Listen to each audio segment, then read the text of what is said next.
Il fait froid dans cette salle. Ce n'est pas le froid ordinaire des nuits de printemps, celui qui se glisse sous les portes et cherche les épaules. C'est autre chose, un froid ancien, presque conscient, qui monte des pierres elles-mêmes. Le genre de froid qu'on ressent quand on se trouve là où quelque chose d'immense a eu lieu et où les murs emportent encore le souvenir. Tu es dans la salle de réserve du musée de l'Université de Pennsylvanie. C'est le soir. Les visiteurs sont partis depuis longtemps. Les lumières du couloir projettent des bancs de pâle sur le sol en pierre, et dans cet espace silencieux, sur une étagère parmi des milliers d'autres, repose un fragment d'argile. Il mesure à peine la paume d'une main. Sa surface est de couleur de sable brûlé, tachetée par 4000 ans de terre, et couverte de petites marques en forme de coins, si serrées, si précises, qu'au premier regard, elles ressemblent à des nervures de feuilles mortes. Mais ce ne sont pas des nervures, ce sont des mots, et parmi ces mots, transcrits par un scribe dont nous ne connaîtrons jamais le visage, se trouve quelque chose d'extraordinaire. Une question que personne, dans toute l'histoire de la civilisation humaine, n'a encore su répondre. Ce fragment porte le numéro de catalogue CBS 2204. Il fut découvert à Nippur, l'ancienne cité sacrée de Sumer, lors des fouilles dirigées par John Peters entre 1888 et 1895, sous l'égide de l'Université de Pennsylvanie. Les ouvriers irakiens qui le remirent à la surface ce jour-là ne savaient pas encore ce qu'ils tenaient dans leurs mains. Il faudra des décennies avant que le sumériologiste Samuel Noah Kramer ne rassemble 22 fragments dispersés entre Philadelphie, Paris, Istanbul et Oxford pour reconstituer le texte dont ce fragment n'est qu'un éclat. Un texte qu'on appelle aujourd'hui la lamentation sur la destruction d'Ur. Et dans ce texte, quelque chose d'inattendu. La déesse Ningal, épouse du dieu lune Nana, protectrice de la cité d'Ur, se jette aux pieds du conseil des dieux suprêmes. An, le dieu du ciel, Enlil, le seigneur des destins. Elle pleure, elle supplie. Elle leur dit « Ne détruisez pas ma ville, ne livrez pas mon peuple. » Et les textes rapportent sa supplication dans des termes qui ne ressemblent à rien de ce qu'on attendrait d'une déesse tout-puissante. Je me suis incliné. J'ai pleuré. J'ai supplié. Les dieux du ciel et de la terre ont écouté, et ils ont refusé. Pas parce qu'ils le voulaient. Les textes le précisent avec une clarté troublante. Ils ne pouvaient pas faire autrement. Le décret était fixé. Le destin avait parlé. Et même les Anunnaki, les grands dieux, ceux que les Sumériens considéraient comme les architectes de toutes choses, étaient liés par quelque chose de plus puissant qu'eux-mêmes. Laisse-moi te poser la question que cette tablette pose depuis 4000 ans. Si les Anunnaki étaient les dieux les plus puissants que l'humanité ait jamais connus, les gardiens du ciel, de la terre et des enfers, les auteurs des lois qui régissent toutes choses, qu'est-ce qui pouvait bien être plus puissant qu'eux? Les textes suggèrent une réponse, pas une réponse simple, pas une réponse confortable, mais une réponse qui traverse 6 siècles de littérature cunéiforme, de la lamentation d'Ur jusqu'au poème d'Héra, de la descente d'Inanna jusqu'à la malédiction d'Agadé. Une réponse que les Sumériens ont gravée dans l'argile encore et encore, peut-être parce qu'ils ne pouvaient pas cesser de la contempler. Ce soir, nous allons suivre cette réponse. Lentement, ligne par ligne, tablette par tablette. Laisse-moi savoir dans les commentaires d'où tu écoutes cette nuit. Il y a quelque chose d'étrange et de beau dans le fait que tu sois là, dans l'obscurité, à écouter des mots gravés dans l'argile par des mains qui ne ressemblaient pas si différentes des tiennes.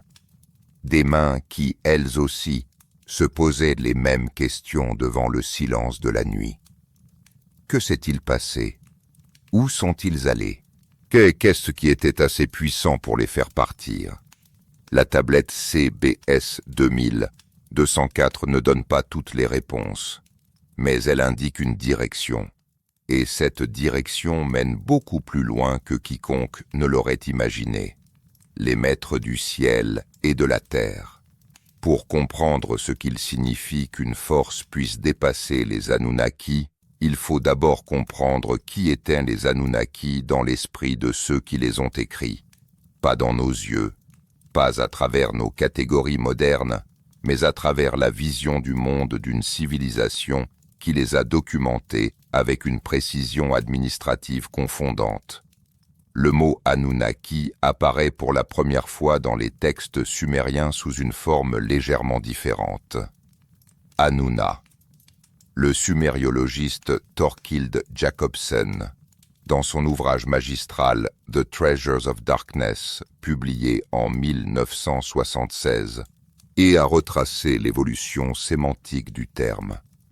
Dans les textes les plus anciens, datant de la période Jemdet Nasr, vers 3100 à 2900 avant notre ère, Anunna désigne simplement la descendance d'Anu, les enfants du Dieu du ciel, une famille divine au sens le plus littéral du terme. Ce n'est que progressivement que le terme s'élargit pour désigner l'ensemble du panthéon supérieur, les grandes divinités dont les décisions gouvernent l'ordre cosmique.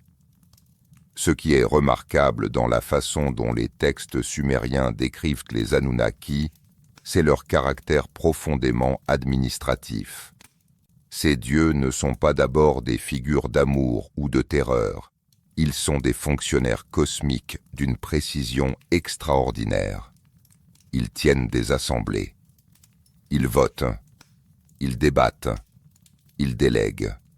La liste des rois sumériens, transcrite sur le prisme d'Ablu, B444, conservé aujourd'hui à l'Ashmolean Museum d'Oxford et datant d'environ 2100 avant notre ère, ne commence pas par une bataille ou par un acte de création dramatique. Elle commence par une déclaration administrative. Après que la royauté eut descendu du ciel. Cette formulation est capitale. La royauté ne surgit pas de la volonté d'un homme. Elle descend. Elle est transmise, déléguée, confiée. Et celui à qui elle est confiée, le roi, n'est pas un dieu lui-même. Il est un intermédiaire, un gestionnaire terrestre nommé par les Anunnaki pour administrer ce qu'ils ont mis en place. Cette conception du pouvoir est fondamentalement différente de tout ce qu'on trouve dans les traditions politiques qui viendront après Sumer. Le roi n'est pas souverain, il est mandataire, et ses mandants sont les Anunnaki. Pour saisir la nature exacte de ce qu'ils administraient, il faut examiner un concept sumérien qui n'a pas d'équivalent parfait dans nos langues modernes. Le M.E. Samuel Noah Kramer, qui a consacré une grande partie de sa vie à déchiffrer les tablettes de Nippur au musée de l'Université de Pennsylvanie, a décrit le M.E. comme un ensemble de règles et de régulations divines qui gouvernent toutes choses, depuis la royauté et la prêtrise jusqu'à la descente dans le monde inférieur, en passant par les arts, les métiers et les émotions humaines. Dans The Sumerians, son ouvrage fondamental publié en 1963 par l'Université de Chicago, Kramer recensait une liste de 124 me mentionnés dans les textes, incluant des catégories aussi diverses que Nampointan, la dignité du souverain, Atnampoinita, la virilité, Kitsikil, la descente aux enfers, Igizibar, la bonne vision, et même Mepanteuch, la relation sexuelle. Chaque aspect de l'existence divin, humain, cosmique, et régi par un me correspondant. Les Anunnaki ne craignent pas ces règles de manière arbitraire. Ils les détiennent et les administrent. C'est une distinction que les textes eux-mêmes semblent insister pour établir. Dans la composition Enki et l'ordre du monde, dont plusieurs tablettes sont conservées à l'Istanbul Museum of the Ancient Orient, sous les numéros NI 2460 et 1, NI 4560 et NI 9602. Le dieu Enki parcourt le monde et assigne les mets à chaque domaine de l'existence, les rivières, les mers, les vents, les arts, comme un administrateur qui distribue des attributions à ses subalternes. Le texte ne dit pas qu'Enki invente ses ordres, il les organise. Ils préexistent en quelque sorte à l'acte de leur attribution. C'est là que réside l'une des tensions les plus profondes de toute la théologie sumérienne. Les Anunnaki gouvernent un ordre qu'ils n'ont pas entièrement créé et auquel ils sont eux-mêmes soumis. L'Enuma Elish, le poème babylonien de la création, transcrit sur 7 tablettes dont des fragments sont conservés au British Museum sous les numéros B, M9, 3017 et K.5419C, issus de la bibliothèque d'Assurbanipal à Ninive, présente une version légèrement différente, mais structuralement cohérente. Au commencement, il n'y a pas les Anunnaki. Il y a Apsu et Tiamat, les eaux primordiales, et dans leur mélange, quelque chose de plus ancien et de moins défini que tout ce que les dieux représenteront plus tard. Les dieux émergent de ce mélange, mais ils émergent dans un espace déjà gouverné par des principes. La séparation, la distinction, l'ordre contre le chaos. Marduk, qui finit par vaincre Tiamat et par construire le monde à partir de son corps, ne crée pas l'ordre ex nihilo. Il impose une forme à une matière qui lui résiste. Et cette résistance, ce chaos primordial, cette énergie indifférenciée que Tiamat représente, ne disparaît jamais tout à fait. Elle est contenue, gérée, surveillée, mais elle demeure. Les grands dieux sumériens se répartissent en 3 domaines cosmiques distincts, un arrangement que les textes décrivent avec une régularité qui trahit une pensée systématique profondément enracinée. Anu règne sur le ciel. En sumérien, signifie précisément « ciel ». Enlil règne sur l'espace atmosphérique entre le ciel et la terre, et par extension sur les vents, et les tempêtes et le destin des nations. Enki, dont le nom signifie « seigneur de la terre » ou, selon certaines lectures, « seigneur de l'Abzu », les eaux souterraines, gouverne les profondeurs, la sagesse et les arts de la civilisation. En dessous de ces 3 grands souverains s'étend le panthéon des Anunnaki plus large, 50 grands dieux selon certains textes, 7 dans d'autres contextes, le nombre variant selon les périodes et les fonctions décrites. Ce que les textes établissent avec une constance remarquable, c'est que ce système fonctionne à la manière d'une administration complexe et interdépendante. Aucun dieu n'agit seul. Toutes les décisions majeures, la création de l'humanité dans l'épopée d'Atrahasis, la destruction dure dans la Lamentation, le déluge dans l'épopée de Gilgamesh, sont prises en assemblée. Et le conseil des dieux est convoqué. Les arguments sont présentés.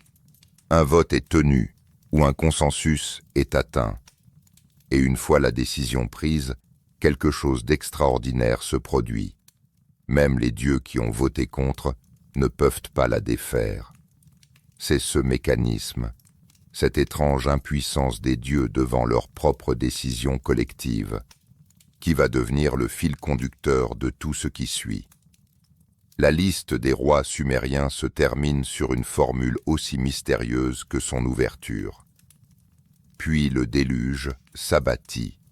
En 4 mots, toute une époque éclose. La relation entre les dieux et les hommes change de nature. Avant le déluge, selon les textes, les dieux sont présents, directement engagés, physiquement proches. Après le déluge, quelque chose a changé. Pas brusquement, pas dramatiquement, mais progressivement, insidieusement. Les dieux s'éloignent de la scène directe de l'histoire humaine. Et les textes qui documentent cet éloignement sont parmi les plus poignants que la littérature cunéiforme ait conservée. Mais avant d'examiner cet éloignement, il faut s'arrêter sur quelque chose que les textes révèlent dès le début. La première fois que les Anunnaki ont tenté de se débarrasser des humains, ce sont les humains qui ont survécu. Et ce que cela implique sur la nature du pouvoir des dieux est plus étrange qu'on ne le croit généralement. L'ordre et le chaos. L'épopée d'Atrahasis est peut-être le texte le plus inconfortable de toute la littérature cunéiforme.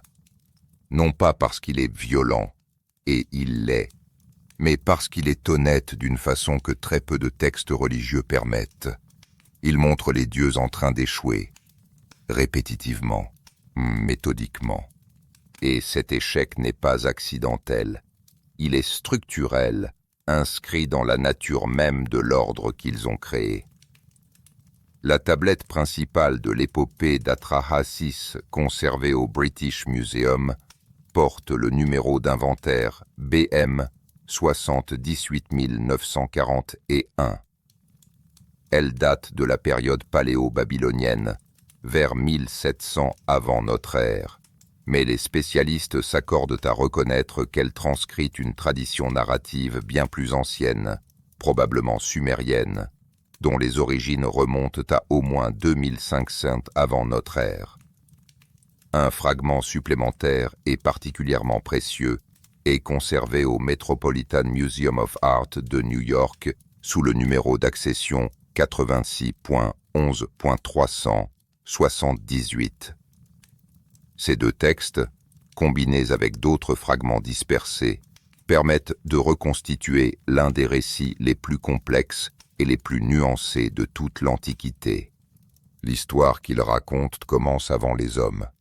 Au commencement, nous dit le texte, les grands dieux, les Anunnaki, régnaient, et les dieux mineurs, les Igigi, travaillaient, creusaient les canaux, draguaient les rivières, portaient les paniers de terre.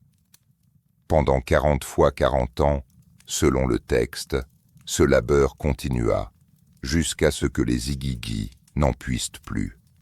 Ils brûlent leurs outils.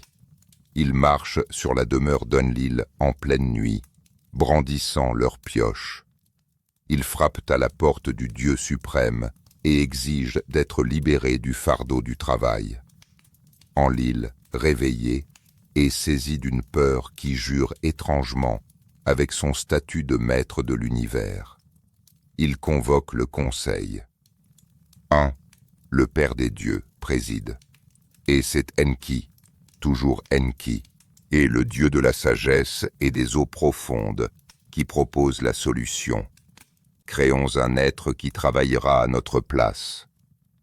Les Igigi sacrifient l'un des leurs, un dieu nommé Oueila ou Geshtu-e, selon les versions, et de son sang et de l'argile mélangés, l'humanité est formée.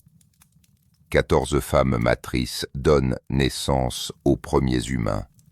Ce qui suit est une séquence narrative d'une étrangeté fascinante, et c'est là que le texte commence à dire des choses que les théologiens de toutes les traditions ont trouvé difficiles à regarder en face. Les humains se multiplient. C'est précisément ce pourquoi ils ont été créés. Ils travaillent, ils portent le fardeau, et leur nombre augmente avec le temps. Mais leur multiplication s'accompagne de quelque chose que le texte décrit avec un mot sumérien précis. Rigmou, le bruit, la clameur, la rumeur des vivants qui remplissent le monde. Et ce bruit, selon le texte, empêche Enlil de dormir. Le Dieu suprême, créateur du cadre dans lequel toute chose existe, est tenu éveillé par le bourdonnement des créatures qu'il a lui-même approuvé de créer. Sa réponse est radicale. Il décide de réduire la population humaine. D'abord par la maladie, une épidémie que le texte appelle Asaku, et que le dieu Namtar est chargé d'envoyer sur la terre. Les hommes souffrent, les naissances diminuent, le bruit s'atténue, Enlil peut dormir, mais ce n'est pas pour longtemps. Un homme nommé Atrahasis, dont le nom signifie extrêmement sage, est le serviteur dévoué du dieu Enki. Lorsque la maladie frappe, Atrahasis consulte son dieu à travers les rituels habituels, et Enki lui souffle une solution. Ne sacrifiez plus aux autres dieux. Concentrez toutes vos offrandes sur Namtar seul, flattez-le, honorez-le, et il se sentira trop honteux pour continuer à vous frapper. L'humanité exécute ce conseil. La maladie recule, la population se recompose et recommence à faire du bruit. La scène se répète avec une régularité qui tient presque de la comédie si l'enjeu n'était pas si sombre. Enlil convoque l'assemblée. Une nouvelle décision est prise. Cette fois, la sécheresse, les pluies sont retenues, les récoltes dépérissent, les hommes affament. Atrahasis consulte Enki. Enki suggère une ruse similaire. L'humanité s'en sort.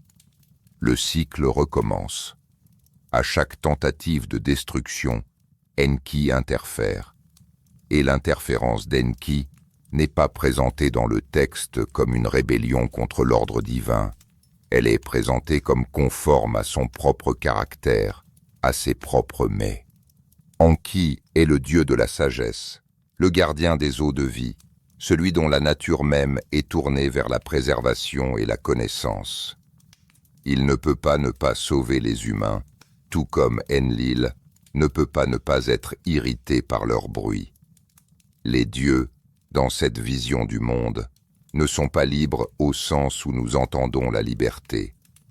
Ils sont l'expression de principes, et ces principes entrent en conflit. Ce conflit structurel entre Enlil et Enki est l'un des thèmes les plus persistants de toute la littérature mésopotamienne.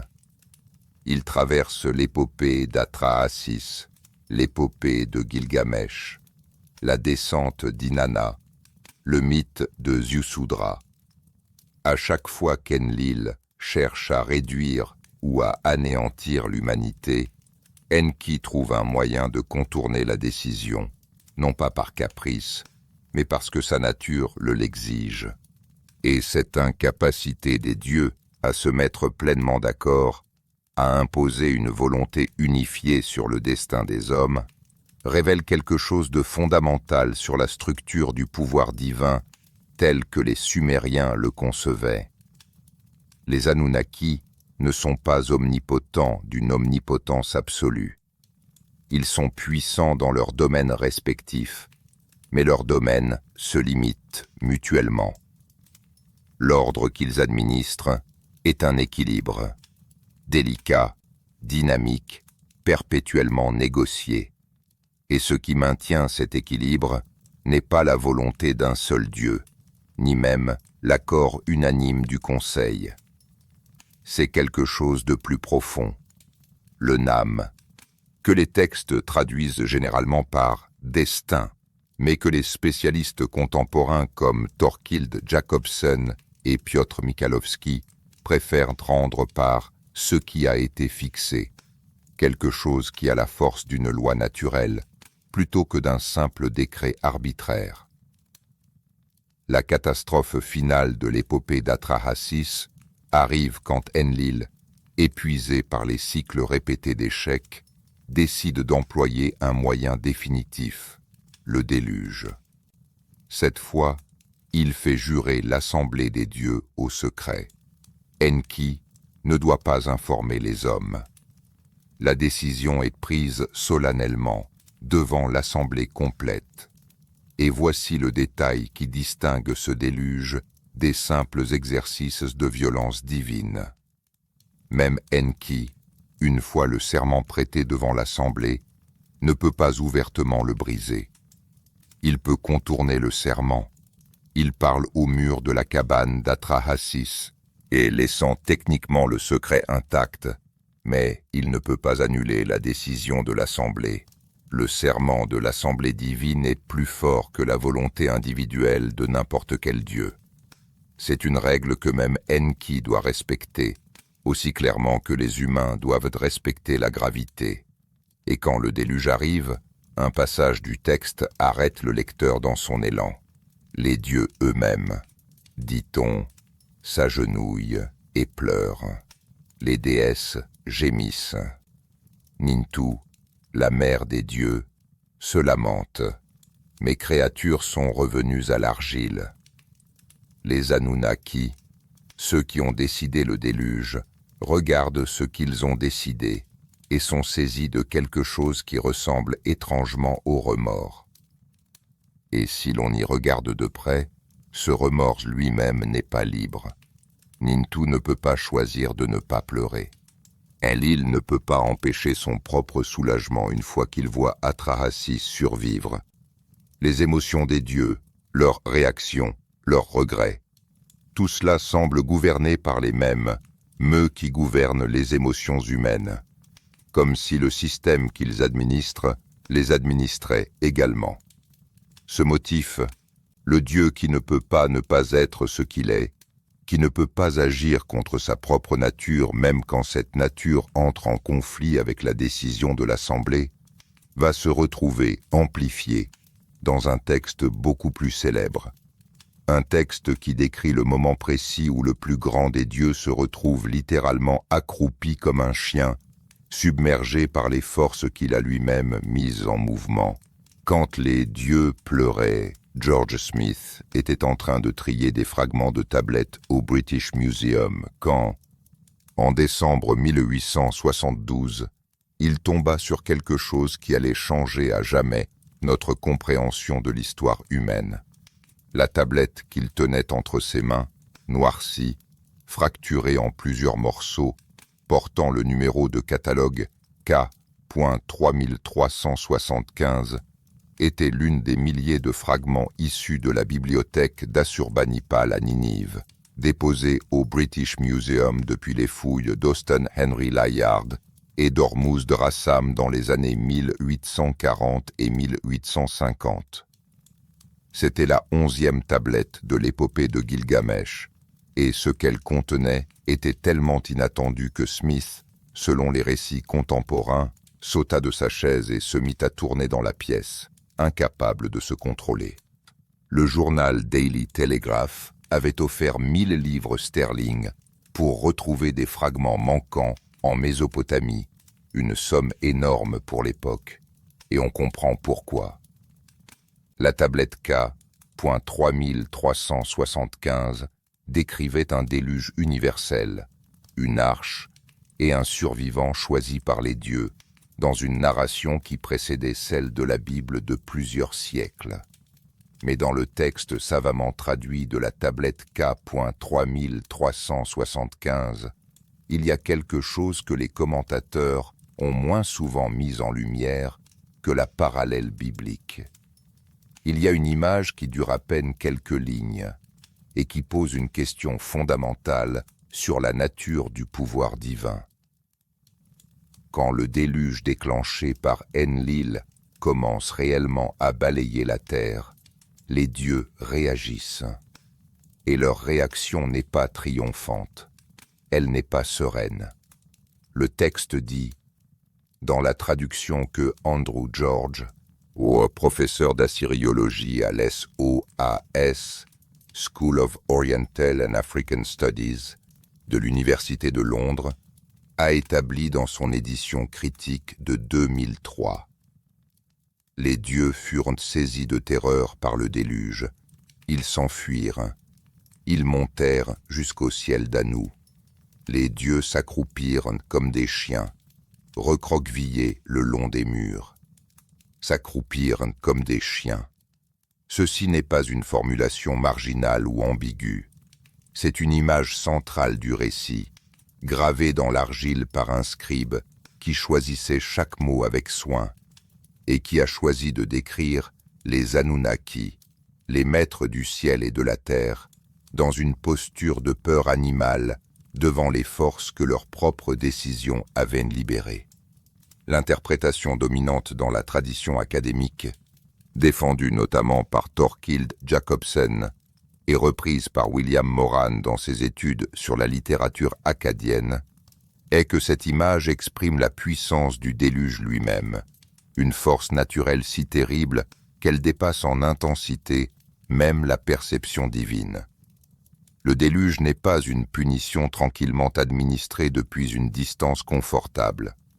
C'est une catastrophe qui déborde, qui excède, qui terrifie ceux-là même qui l'ont ordonnée. La décision des dieux a généré une énergie qu'ils ne contrôlent plus entièrement. Mais il y a dans ce texte un détail qui complique cette lecture, un détail que les commentateurs mentionnent moins souvent. La déesse Ishtar, Inanna en sumérien, se lamente au-dessus du déluge. Elle pleure, et dans sa lamentation, elle formule quelque chose d'extraordinaire. Autrefois j'ai dit une bonne chose dans l'assemblée des dieux. J'ai consenti à la destruction de mes créatures. Comment ai-je pu consentir à la destruction de mes créatures dans l'assemblée des dieux? Elle n'a pas décidé le déluge seule. Elle a voté pour dans l'assemblée. Et maintenant, en voyant les résultats de ce vote, elle se demande comment elle a pu. La question qu'elle pose n'est pas rhétorique dans le sens moderne du terme. C'est une question authentique, désorientée, qui révèle que le mécanisme de la décision collective divine peut produire des résultats que les dieux individuels n'auraient jamais choisis isolément. L'assemblée divine, en d'autres termes, est une machine qui dépasse ses propres membres. Ce motif apparaît également dans les textes de lamentation ultérieure, avec une cohérence qui semble témoigner d'une pensée théologique élaborée sur plusieurs siècles. Dans la lamentation sur la destruction dure, les tablettes CBS 6889 et CBS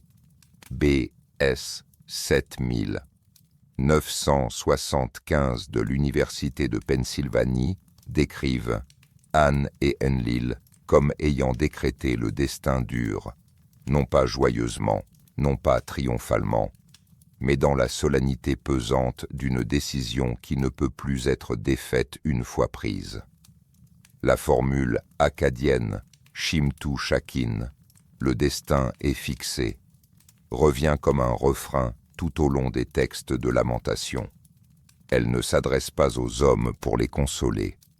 Elle semble s'adresser aux dieux eux-mêmes, pour leur rappeler que ce qui a été décidé en assemblée ne peut plus être annulé, même par eux. Il existe une ligne dans la lamentation sur la destruction dure qui a intrigué les assyriologues depuis sa première traduction complète. Dans la version établie par Thorkild Jacobsen, publiée dans The Harps That Once, Yale University Press, 1987, Ningal déclare devant l'Assemblée « La parole d'Anne et d'Enlil n'a jamais été connue pour être changée. » Cette formulation n'est pas une louange de la sagesse divine. Elle est la constatation d'une limite absolue. La parole de l'Assemblée, une fois prononcée, devient nam, destin, loi, réalité fixée. Elle transcende la volonté de ceux qui l'ont émise. Elle devient quelque chose d'autre. Mais si le mécanisme de l'Assemblée divine est plus puissant que les dieux qui le composent, si la décision collective les dépasse individuellement, qu'est-ce qui gouverne ce mécanisme? Et qui a établi les règles selon lesquelles l'Assemblée fonctionne? Les textes ne répondent pas directement à cette question.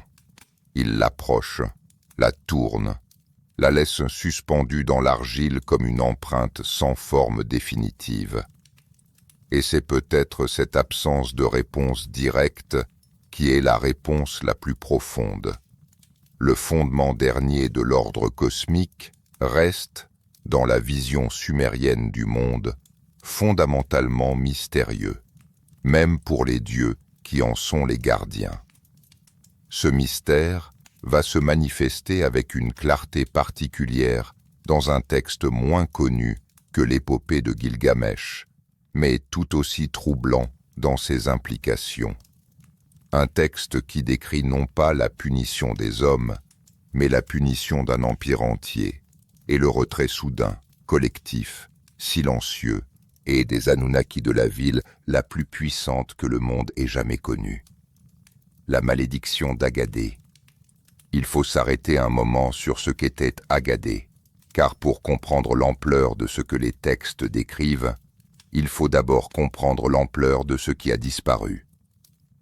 Agadé, que les textes akkadiens écrivent également Akkadé ou simplement Akkad, était la capitale du premier empire véritablement continental de l'histoire humaine.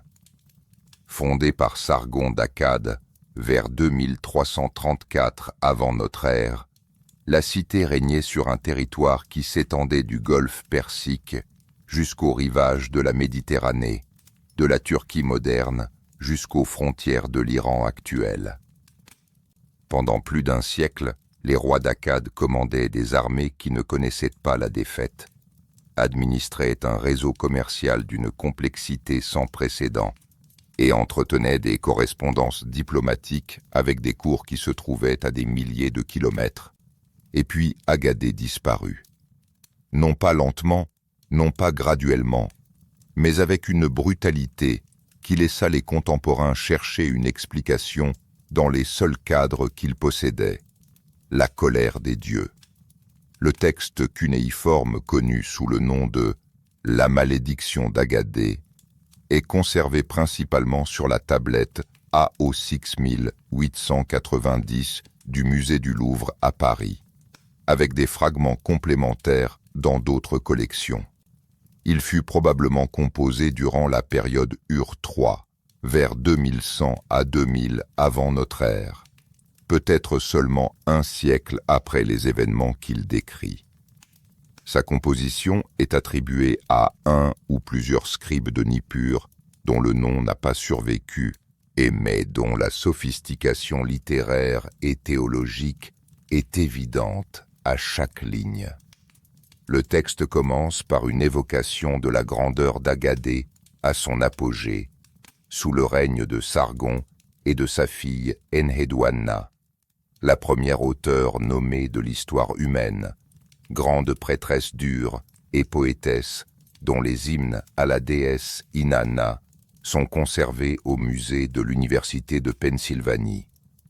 La ville est décrite comme un lieu de bénédiction divine, abondant en richesse, en sagesse et en commerce. Inanna elle-même y réside. L'Anuna y est bien disposée. Tout semble aligné pour une grandeur qui durerait des millénaires. Et puis vient Naram-Sin. Naram-Sin, petit-fils de Sargon, règne vers 2254 à 2218 avant notre ère. Il était, selon les inscriptions royales de son temps, un guerrier d'une efficacité redoutable. Il se titre « roi des quatre coins du monde » et, détail remarquable dans l'histoire religieuse de Mésopotamie, il est le premier roi mésopotamien à s'attribuer explicitement la divinité de son vivant, se faisant représenter avec la coiffe à cornes réservée aux dieux. Mais c'est un autre de ces actes que le texte de la malédiction d'Agadé identifie comme le point de rupture.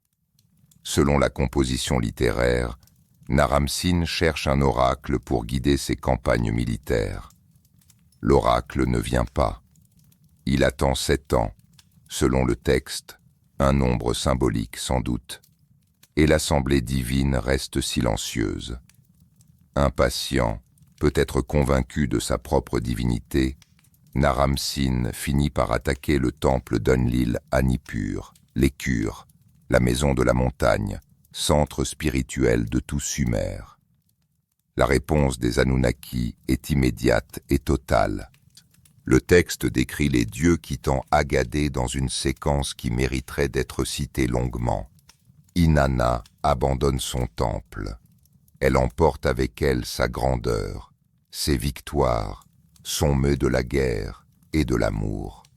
Enlil, profané dans son sanctuaire, envoie les Goutians, un peuple des montagnes que le texte décrit comme une horde dont personne ne connaît le nombre, insensible aux bienfaits de la civilisation, dévaster la plaine. Et puis, avec une précision glaçante, le texte énumère les conséquences. Les routes sont abandonnées. Les herbes hautes poussent sur les grandes voies. Nul ne passe. Les villes cessent de communiquer. L'agriculture s'effondre. La famine s'installe. Et Agadé, la ville invincible, se transforme en ruine que le vent traverse librement. L'interprétation académique dominante, défendue par le professeur Gerald Cooper dans son édition critique de 1983, The Curse of Agad, voit dans ce texte une composition littéraire à visée idéologique. Un poème de propagande composé sous la troisième dynastie d'Ur pour légitimer la nouvelle domination d'Ur en présentant la chute d'Akkad comme un châtiment divin mérité. Cette lecture est solide et mérite d'être présentée honnêtement. Elle repose sur des parallèles stylistiques et sur le contexte de production du texte. Mais voici ce que cette lecture n'explique pas facilement. En 1993, le géologue Harvey Weiss de l'université Yale a publié dans la revue Science les résultats de ses fouilles à Tel Leilan, dans l'actuelle Syrie du Nord. Ce qu'il y avait découvert n'était pas une tablette, ni une statue, ni les restes d'un bâtiment. C'était de la poussière. Des couches géologiques précises montrant un abandon soudain des établissements humains, des greniers pleins à ras-bord laissés sur place, des fours encore chargés, des maisons abandonnées dans l'urgence, suivies d'une couche d'érosion éolienne caractéristique d'une désertification brutale. Les analyses géochimiques des sédiments lacustres et les données polyniques convergent vers une conclusion.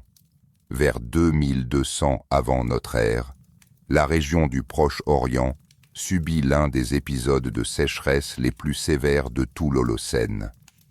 Ce que les climatologues appellent aujourd'hui l'événement aridification de 4,2 kilans. Un effondrement des précipitations qui dura entre 1 et 2 siècles, frappant simultanément la Mésopotamie, l'Égypte, dont l'ancien empire s'effondra exactement à la même période, la vallée de l'Indus et l'Anatolie. La coïncidence temporelle est précise à l'échelle de l'histoire humaine. La chute de l'empire d'Akkad survient exactement quand Harvey Weiss situe le début de l'aridification majeure.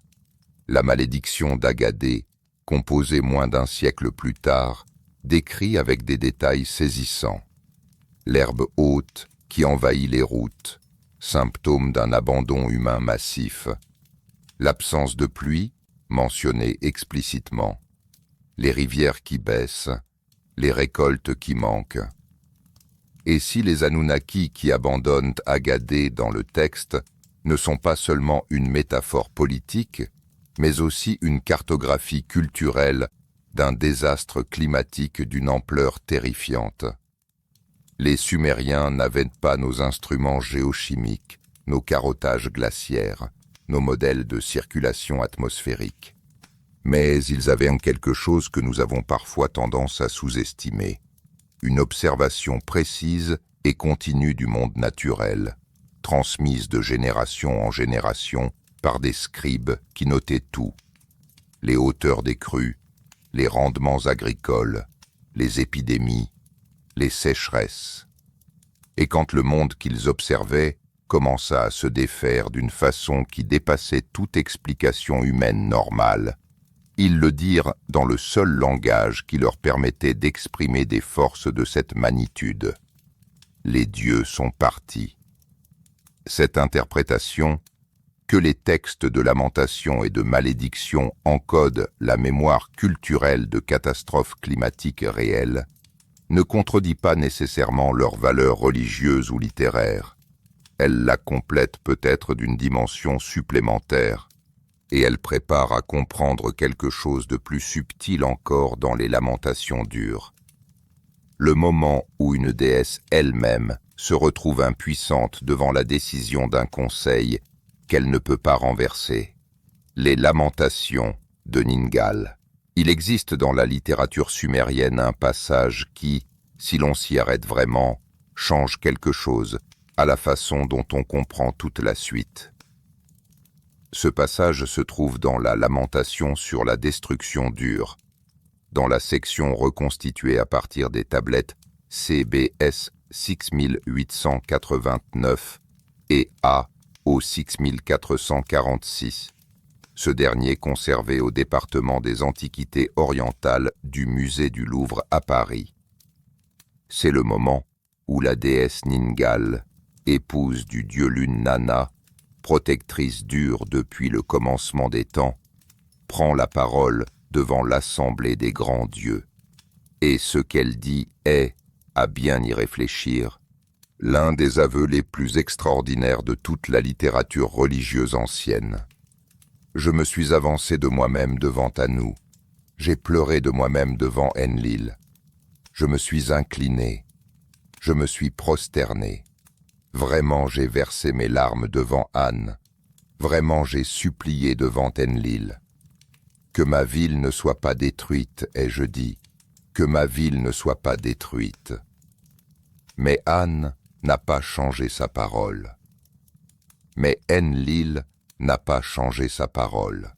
Dans la traduction établie par Thorkild Jacobsen, dans The Harps That Once, Yale University Press, 1987, la répétition est délibérée et poignante. Vraiment j'ai pleuré, vraiment j'ai supplié, comme si Ningal tenait à établir au-delà de tout doute qu'elle a vraiment essayé, qu'elle n'a pas abandonné Ur par indifférence ou par caprice. Elle a lutté, et elle a perdu. Mais perdu contre quoi et exactement? L'interprétation conventionnelle, celle que défend notamment Piotr Michalovski de l'Université du Michigan dans son édition critique de 1989 publiée par Eisenbrons, voit dans ce texte une théologie de la souveraineté divine. Enlil et Anne sont supérieurs à Ningal dans la hiérarchie du Panthéon, et leurs décisions l'emportent simplement parce qu'ils ont un rang plus élevé. Cette lecture est cohérente avec la structure hiérarchique du Panthéon sumérien telle qu'elle est documentée dans d'autres textes. Mais il y a quelque chose que cette lecture laisse en suspens. Si le refus d'Anne et d'Enlil n'était qu'une question de rang et de hiérarchie, pourquoi le texte insiste-t-il autant sur leur impossibilité de changer la décision, plutôt que sur leur volonté de ne pas la changer? La formule sumérienne employée, Inimbi, Nukur, Rudam, traduite approximativement par « la parole, elle ne peut pas être changée », est plus forte qu'un simple refus. Elle décrit une impossibilité structurelle. La parole qui a été prononcée en assemblée, le nam décrété, est devenue une réalité fixe. Même ses auteurs ne peuvent pas la défaire. Ce détail ouvre une question théologique d'une profondeur vertigineuse. Si Anne et Enlil, les deux dieux les plus puissants du panthéon sumérien, ne peuvent pas changer une décision de l'assemblée divine une fois qu'elle a été prise, Cela signifie qu'il existe un ordre qui transcende même leur autorité individuelle. L'Assemblée comme institution est plus puissante que ses membres les plus éminents. La décision collective devient une loi qui s'impose à tous, y compris, et peut-être surtout, à ceux qui l'ont émise. Dans la lamentation sur la destruction de Sumer et d'Ur, le texte édité par Michałowski en 1989 à partir de sources multiples, généralement datées comme légèrement antérieures à la lamentation sur Ur proprement dite. Cette dynamique est encore plus explicite. Le texte décrit Anne et Enlil comme ayant décrété le destin d'Ur d'une façon qui leur lie les mains pour la suite. Il ne leur appartient plus de revenir sur ce qui a été dit.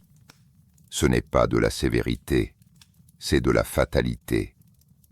Le destin fixé a, selon la théologie sumérienne, une réalité ontologique propre, distincte de la volonté de ceux qui l'ont fixé. Les compositions rituelles sumériennes que les spécialistes appellent les balags, des lamentations chantées par des prêtres lamentateurs, galas, lors de cérémonies destinées à apaiser les dieux en colère, reflètent exactement cette compréhension. Ces compositions, dont plusieurs dizaines, ont été retrouvées dans les collections de Nippur, attestent d'une pratique religieuse qui reconnaît que les dieux peuvent se retirer, que leur retrait est gouverné par des règles, et que le rôle des humains n'est pas de forcer le retour des dieux, mais de créer les conditions dans lesquelles les dieux peuvent choisir de revenir. On ne force pas un âme, on l'accompagne, on le traverse, on attend qu'il se déploie entièrement. Et c'est précisément cet aspect de la théologie sumérienne, la passivité consentante devant le destin fixé, même pour les dieux, qui rend la question du départ des Anunnaki si énigmatique. Si leur retrait est gouverné par le Nam, et si le Nam est une force qui les dépasse, alors la question n'est plus pourquoi les dieux sont-ils partis, mais pourquoi le destin a-t-il décrété leur retrait, et vers quoi ce retrait était-il orienté. Les textes ne répondent pas directement, mais ils donnent un indice dans leur façon de décrire ce retrait. Ce n'est jamais permanent dans leur logique.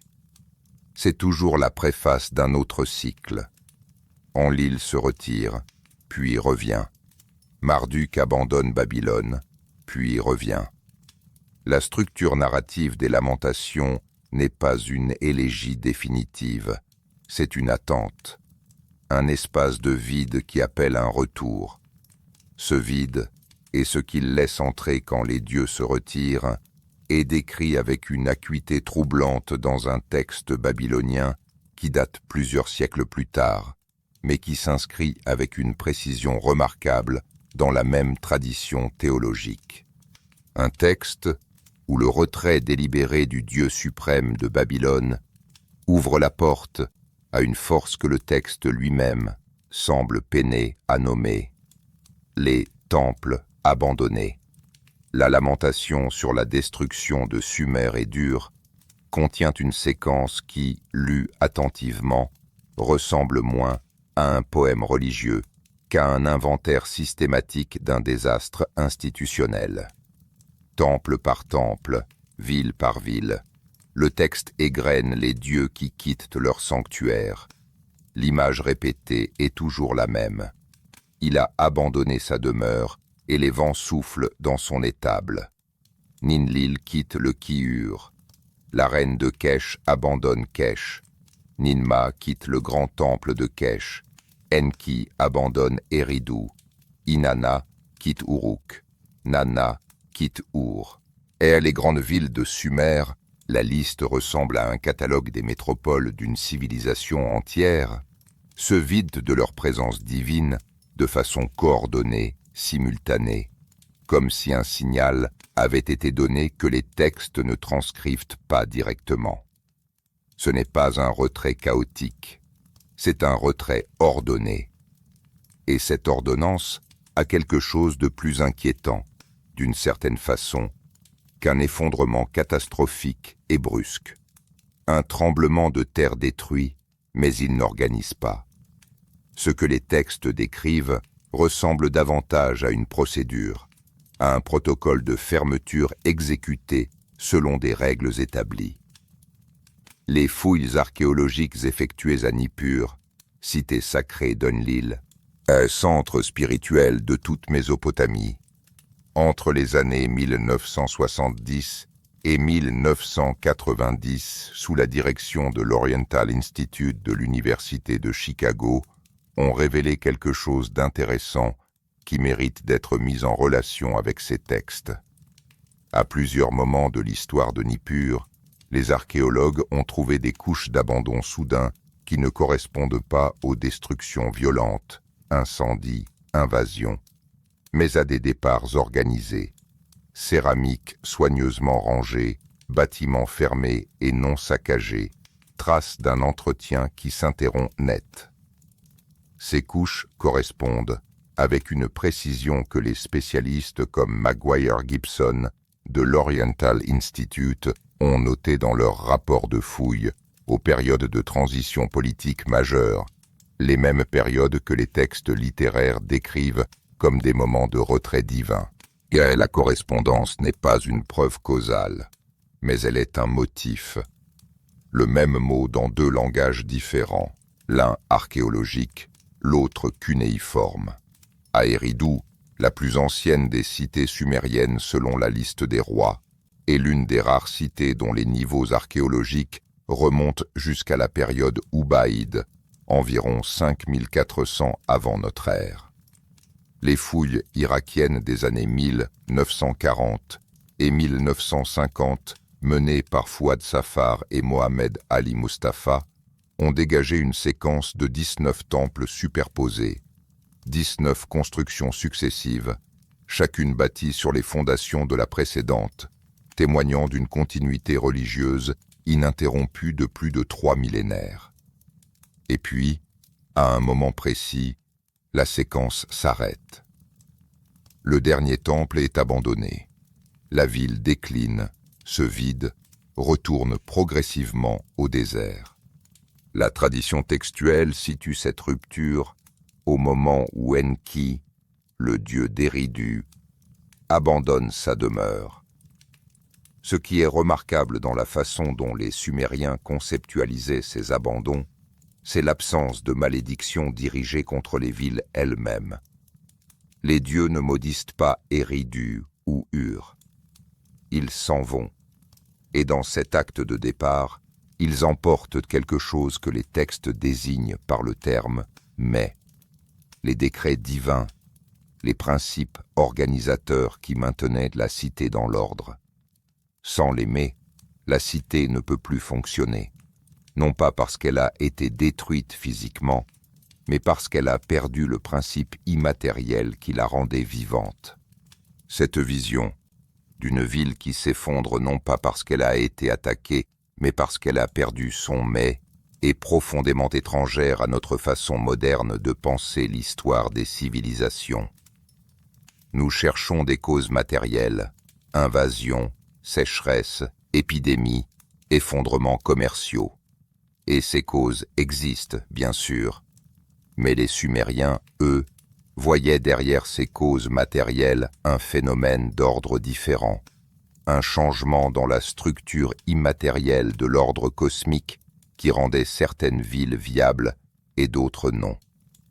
Les balagues, ces compositions de lamentations rituelles dont la sumériologiste Margaret Green de l'Oriental Institute a catalogué plusieurs dizaines dans les collections de Nippur, sont construites précisément sur cette compréhension.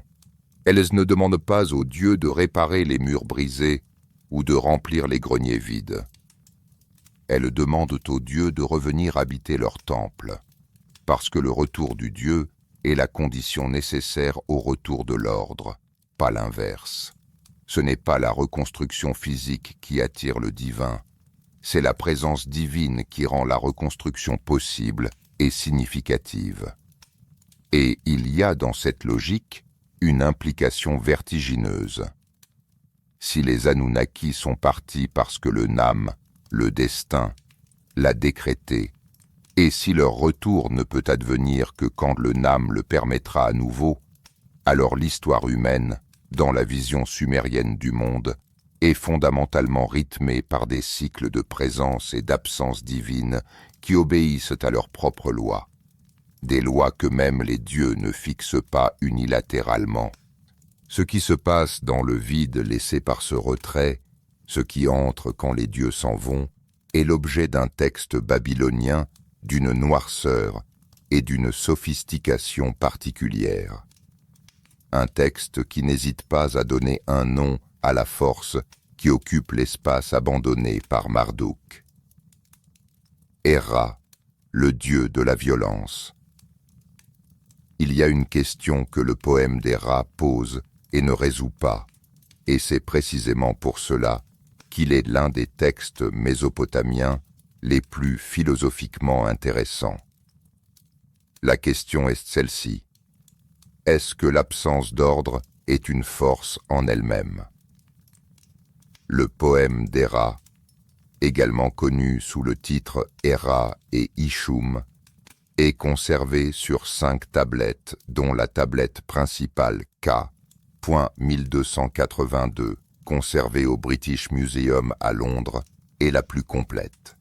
Ce texte est attribué dans ses propres colophons à un scribe babylonien nommé Kapti Ilani Marduk, qui affirme avoir reçu le texte dans un rêve. Le dieu Héra lui-même lui aurait dicté l'œuvre pendant la nuit. La composition est datée approximativement du 9e ou 8e siècle avant notre ère, ce qui en fait l'une des dernières grandes œuvres de la littérature akkadienne classique. Mais elle traite d'une théologie dont les racines plongent beaucoup plus profond, jusqu'aux textes sumériens les plus anciens. L'histoire que le poème d'Héra raconte est structurellement simple, mais théologiquement dense. Marduk, le dieu suprême de Babylone, quitte sa ville. Ce n'est pas une fuite, pas une défaite, c'est un départ choisi, motivé, selon certaines lignes du texte, et par la nécessité de restaurer et de nettoyer sa propre statue cultuelle, dont les matériaux précieux se sont dégradés avec le temps. Pour ce faire, il doit se rendre aux sources primordiales des minéraux et des essences qui la composent. Il doit s'absenter. Et dans cet espace d'absence, une absence légitimement motivée, un départ provisoire et raisonnable. Héra entre. Héra est le dieu de la violence et de la guerre, dans sa forme la plus brute, la plus non civilisée. Contrairement à Ishtar/Inanna, dont la guerre est une expression d'un ordre plus vaste, Héra représente la violence sans finalité, la destruction pour elle-même. Ses serviteurs, les Sibiti, 7 divinités guerrières que le texte décrit comme des êtres dont les armes rouillent si elles ne sont pas employées dans le massacre, le poussent sans cesse à agir. Et dans l'absence de Marduk, Héra convainc Babylone qu'il est capable de la gérer, qu'il peut la surveiller en attendant le retour du Dieu suprême. Ce qu'il fait de cette surveillance est l'objet de la section centrale du poème. Héra libère les Sibiti. Les villes brûlent. Les innocents périssent avec les coupables. Le texte est explicite sur ce point, et c'est l'un de ses aspects les plus moralement troublants. J'ai tué le juste, j'ai tué le méchant, dit Héra avec une indifférence qui, dans le texte, n'est pas présentée comme de la malice pure, mais comme l'expression d'une nature qui ne distingue pas. Héra n'est pas cruel au sens où il chercherait à faire souffrir. Il est simplement aveugle à la distinction entre l'ordre et le désordre, entre ce qui mérite de durer et ce qui mérite de disparaître. Andrew George, dans son analyse du poème d'Héra publié par la SOAS en 2013, À noter que le texte présente Héra moins comme un antagoniste au sens moral que comme une propriété émergente du vide.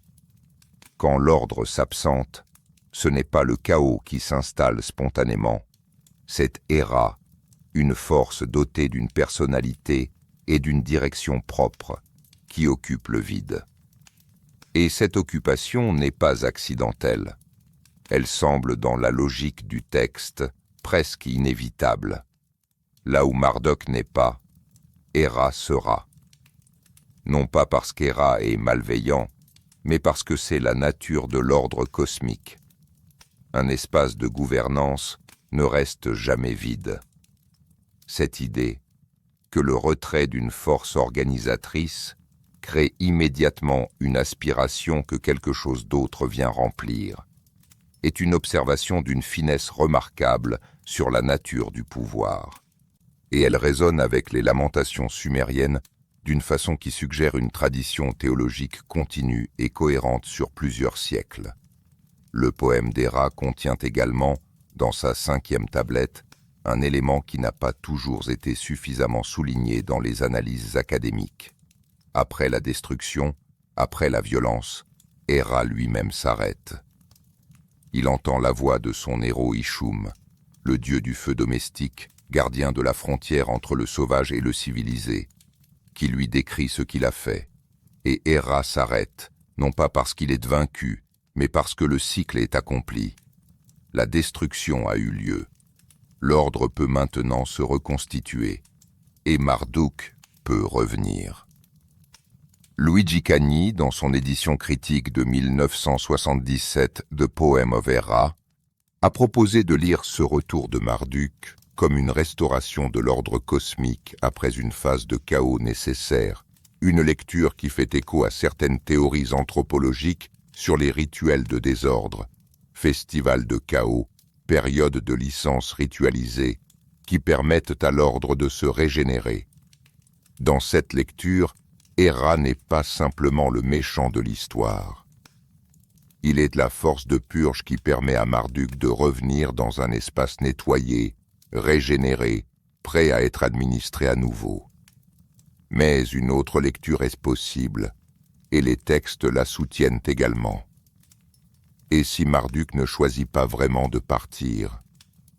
Et si son départ, comme le départ d'Enlil, de Nanna, d'Inanna dans les Lamentations, est lui aussi régi par quelque chose qu'il ne contrôle pas entièrement?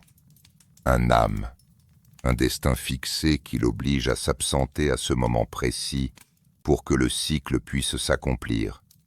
Dans cette lecture, Marduk n'est pas un dieu suprême qui décide de prendre des vacances et laisse entrer Héra par inadvertance. Il est lui aussi soumis à un ordre plus vaste, et son départ, aussi temporaire soit-il, fait partie d'un motif que les textes eux-mêmes ne parviennent pas à remonter jusqu'à sa source.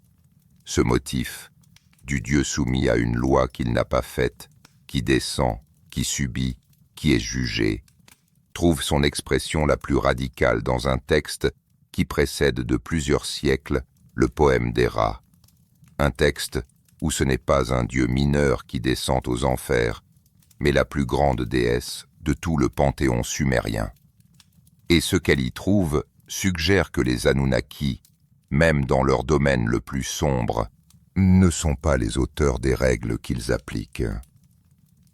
La reine des enfers. La tablette. Ni 368, conservée au musée des Antiquités orientales d'Istanbul, fut publiée pour la première fois par Stephen Langdon en 1914 comme la planche numéro 33 de son catalogue des tablettes de Nippur. Elle est l'un des témoins les plus anciens d'un texte que les spécialistes désignent aujourd'hui sous le titre « La descente d'Inanna aux enfers » et qui constitue, dans la vision sumérienne du cosmos, l'un des documents les plus étranges et les plus révélateurs sur la nature du pouvoir divin. Inanna n'est pas une déesse ordinaire. Elle est la déesse de l'amour et de la guerre, du ciel et de la fertilité, de la sagesse et de la destruction. Elle est, dans la hiérarchie du panthéon sumérien, l'une des figures les plus puissantes et les plus complexes, non pas parce qu'elle est au sommet d'une chaîne hiérarchique, mais parce qu'elle transcende les catégories. Elle est à la fois céleste et chtonienne, aimante et meurtrière, créatrice et annihilatrice. Si les Anunnaki avaient quelqu'un qui pouvait se permettre d'ignorer les règles, ce serait elle.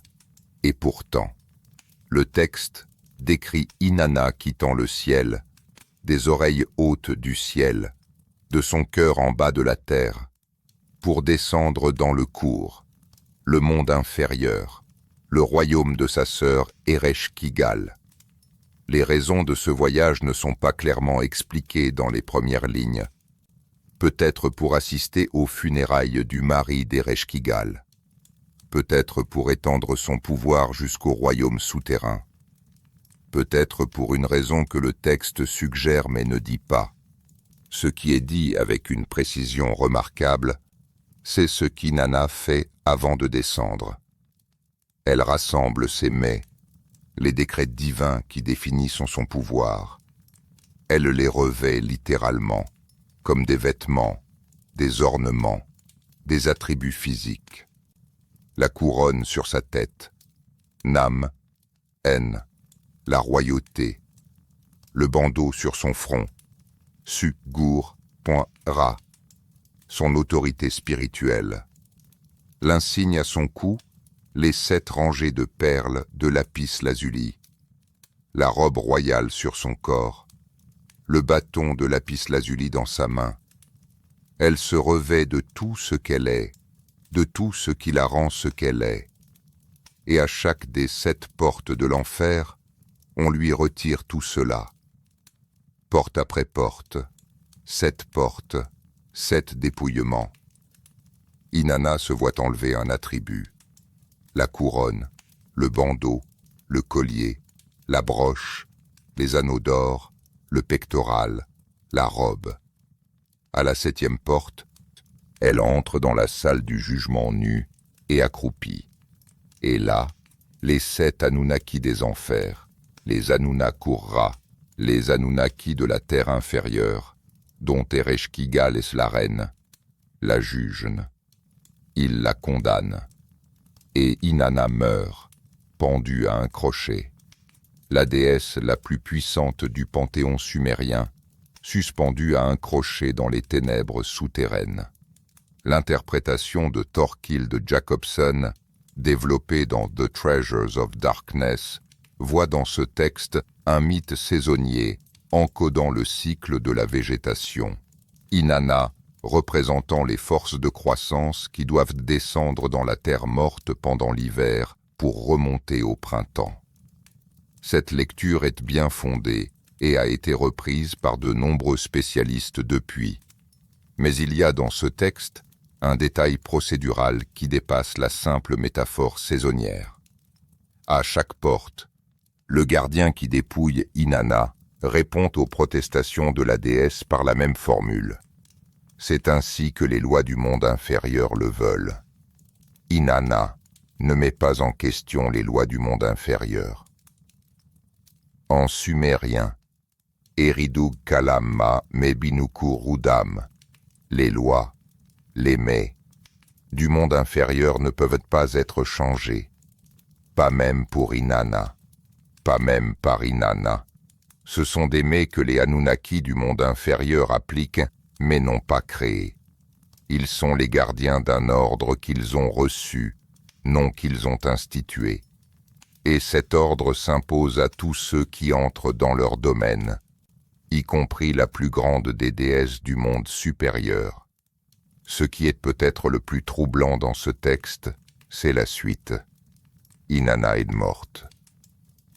3 jours et 3 nuits passent, et rien ne bouge dans le monde supérieur, jusqu'à ce que son serviteur fidèle Ninshubur commence à pleurer et à supplier les grands dieux de la sauver.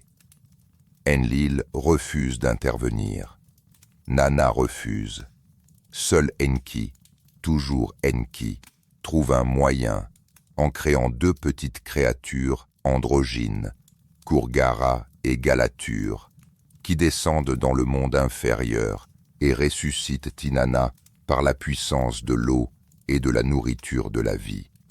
Mais même cette résurrection obéit à des règles. Inanna ne peut pas remonter des enfers sans envoyer quelqu'un à sa place. Le mets de la mort est immuable. Personne ne quitte le cours sans fournir un substitut. Et ce substitut sera, dans la suite du texte, son propre époux Dumuzi, condamné à passer une moitié de l'année dans le monde inférieur. Les lois du cours sont maintenues, même après la résurrection d'une déesse. Ce que ce texte semble documenter, dans la lecture que certains chercheurs comme Jeremy Black, de l'ETCSL, Electronic Text Corpus of Sumerian Literature, Oxford, ont esquissé sans la pousser entièrement. C'est une vision du cosmos où les mets ne sont pas des décrets arbitraires des dieux.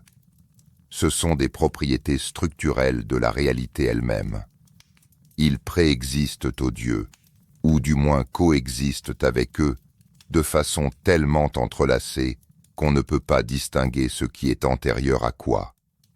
Les dieux les administrent. Les dieux en sont, d'une certaine façon, faits.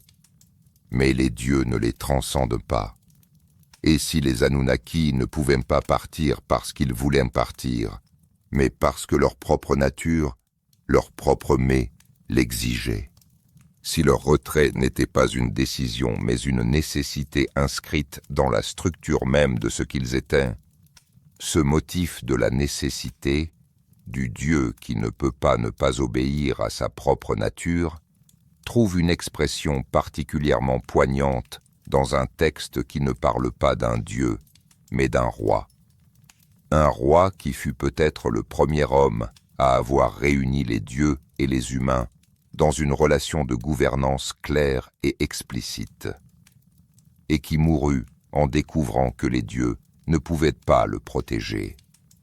La mort du roi Ur-Nammu régna sur la troisième dynastie d'Ur, de 2047 à 2030 avant notre ère, environ.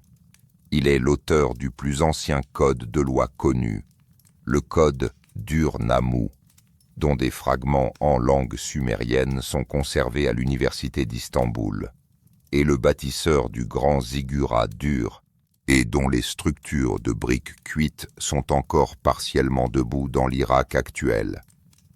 Il était, selon toutes les indications contemporaines, un roi dans la pleine tradition sumérienne, nommé par les dieux, conseillé par les dieux, protégé par les dieux. Et puis, il mourut au combat. Probablement dans une campagne contre les Goutians ou les Amorites. Les sources historiques sont fragmentaires sur les circonstances exactes. Et les scribes de Nippur, confrontés à la mort d'un roi qui était supposé bénéficier de la protection divine, écrivirent quelque chose de remarquable. La composition connue sous le titre « La mort d'Ur-Nammu », publiée par Samuel Noah Kramer dans le Journal of Cuneiform Studies, volume 21, sous le titre « Inanna and Ur-Nammu, a Sumerian Myth », plus tard réattribué, et décrit le roi mort descendant dans le monde inférieur et offrant des cadeaux aux divinités des enfers, Gilgamesh, Nergal, Ereshkigal. C'est le geste de l'arrivant respectueux, celui qui cherche à se faire une place dans l'ordre du monde souterrain. Mais ce qui précède cette descente est particulièrement significatif. Le texte décrit Ur-Nammu mourant sur le champ de bataille, abandonné, le mot est dans le texte, par les dieux qui étaient supposés le protéger, sa lancée brisée, son armée est en déroute, et les dieux, les Anunnaki qui l'avaient installé sur le trône, ne viennent pas à son secours. Pourquoi? Le texte ne l'explique pas directement, mais il offre un contexte. Ur-Nammu a accompli tout ce qui lui était demandé. Il a construit les temples, il a établi les lois, il a maintenu les rituels. Il n'a pas commis l'erreur de Naram-San, il n'a pas profané les sanctuaires, il n'a pas revendiqué une divinité qu'il ne possédait pas.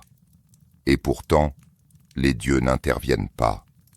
Dans la vision sumérienne du monde telle que Thorkild Jacobsen l'a analysée dans The Treasures of Darkness, le roi est le vicaire des dieux, leur représentant terrestre, investi d'une autorité déléguée qui dépend de leur bonne volonté continue. Mais cette délégation n'est pas une assurance-vie. Le roi peut être rappelé.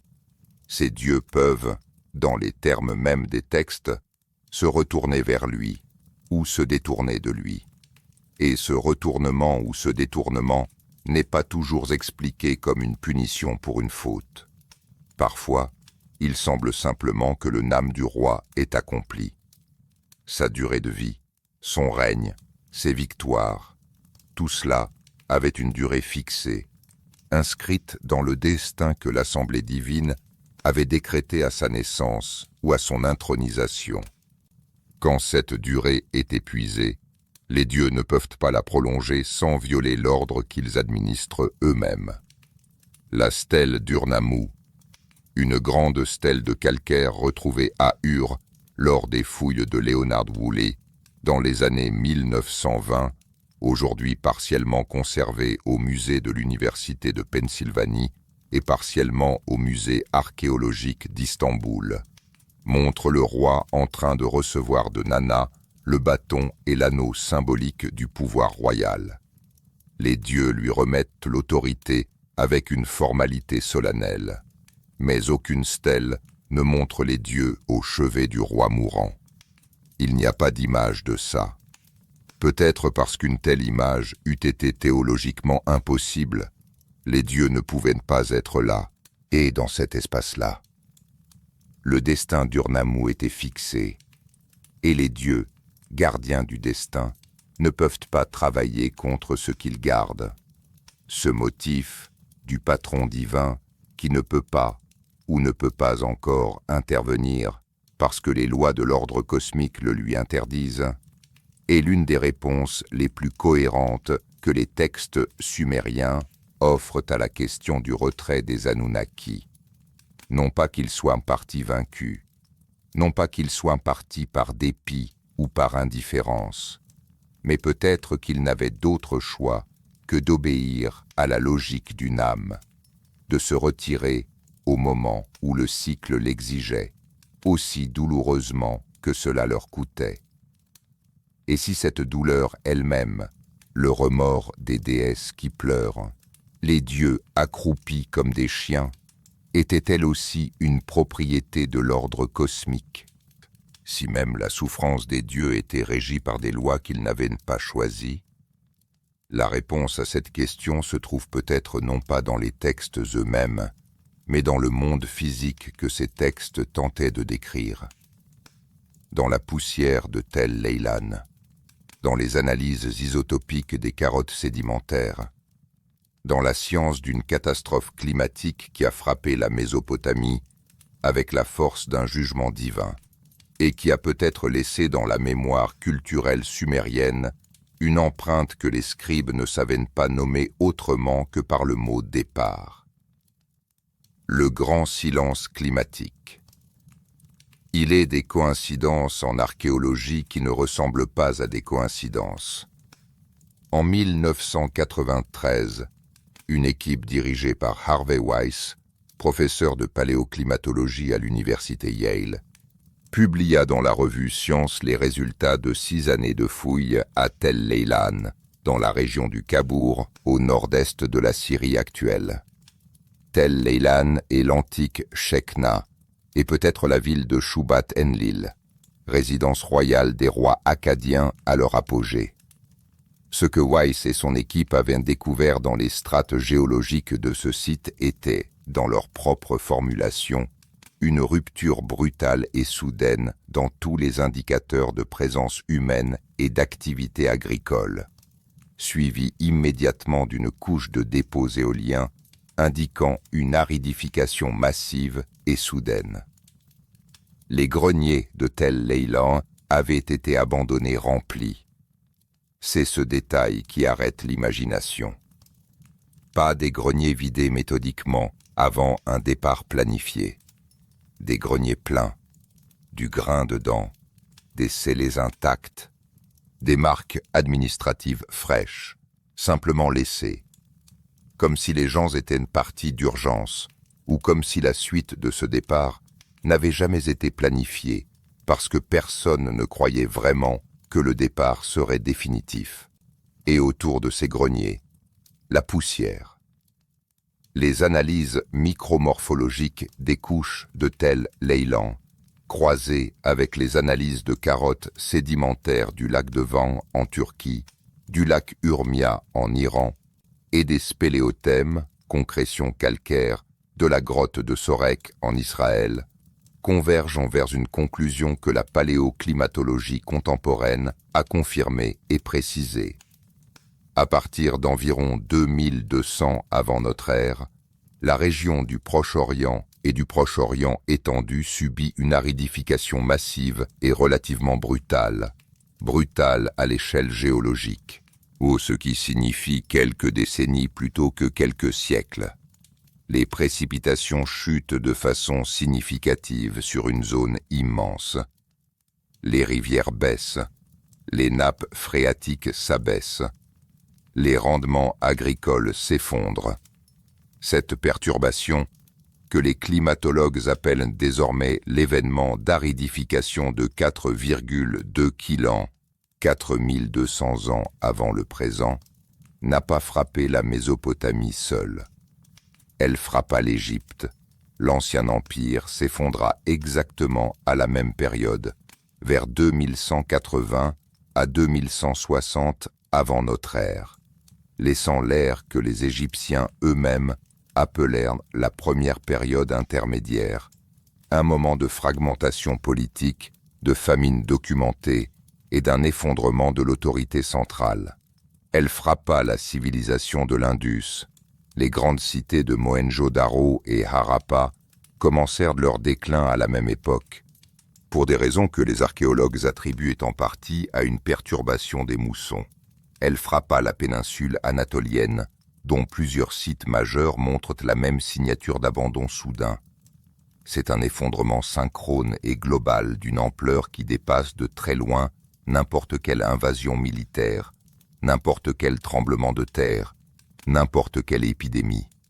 C'est un changement dans les conditions mêmes de l'habitabilité terrestre sur une zone de plusieurs millions de kilomètres carrés. Et les Sumériens l'ont vécu. La malédiction d'Agadé, composée peut-être un siècle après le début de cet effondrement, décrit avec une précision troublante plusieurs de ses symptômes caractéristiques. Les routes envahies par la végétation haute, signe d'un abandon humain massif des voies de communication. La disparition du commerce, que l'effondrement des circuits agricoles aurait rendu impossible.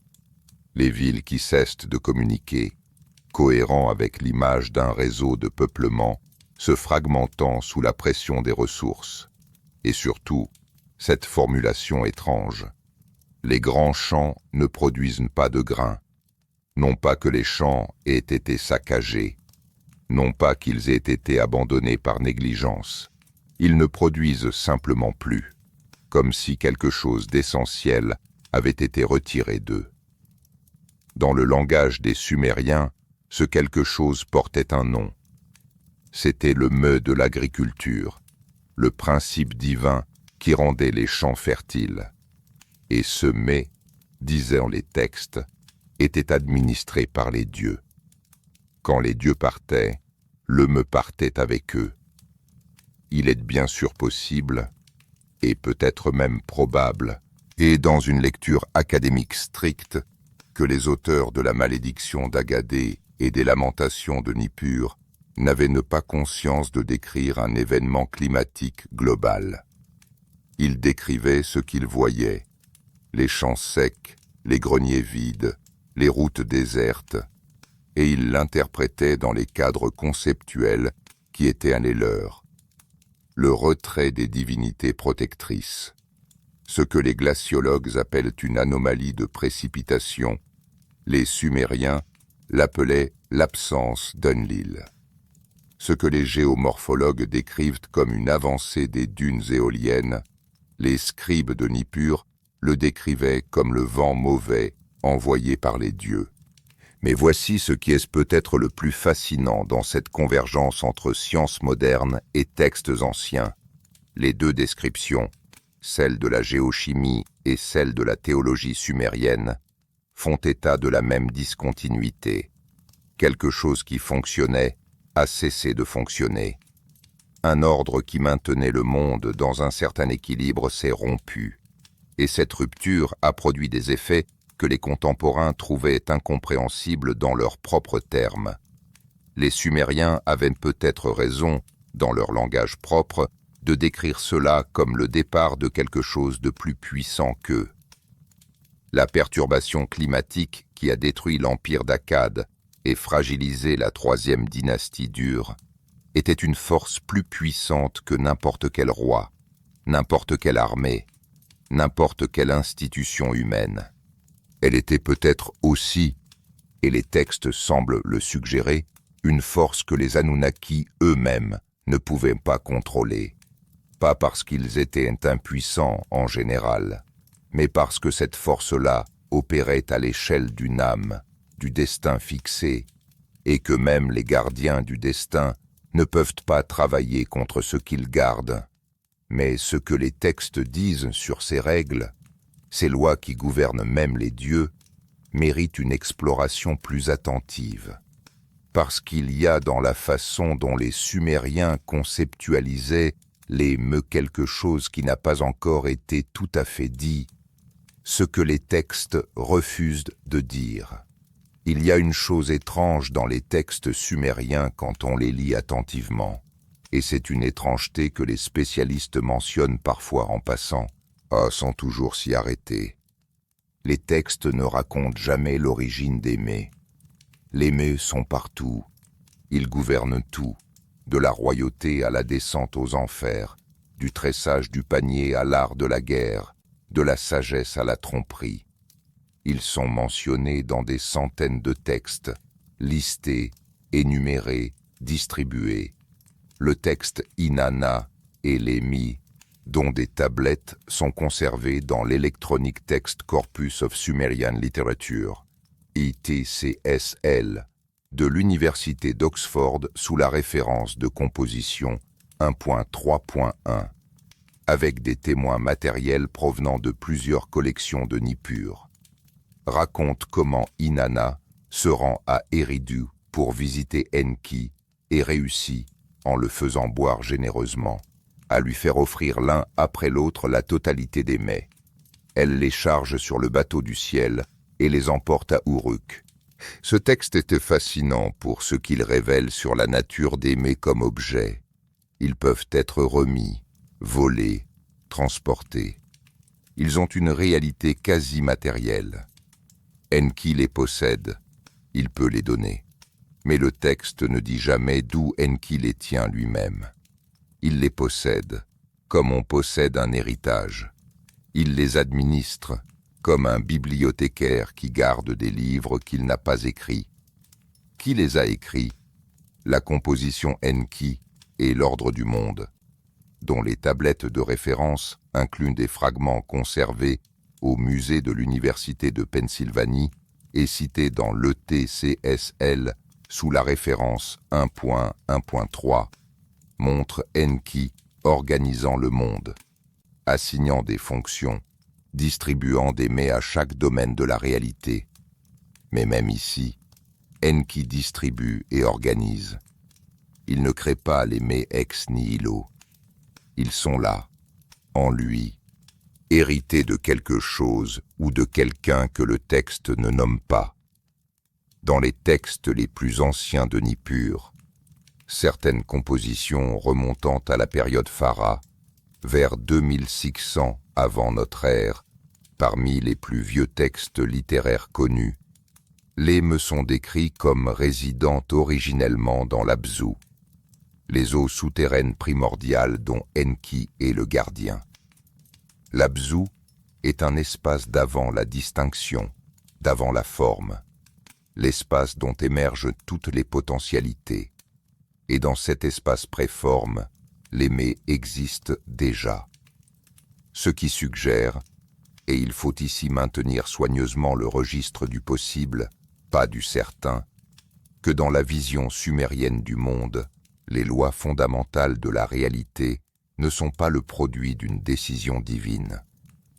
Elles préexistent aux décisions divines, ou du moins, elles sont si profondément intriquées dans la nature du réel que la question de leur origine est, pour les textes eux-mêmes, non posée.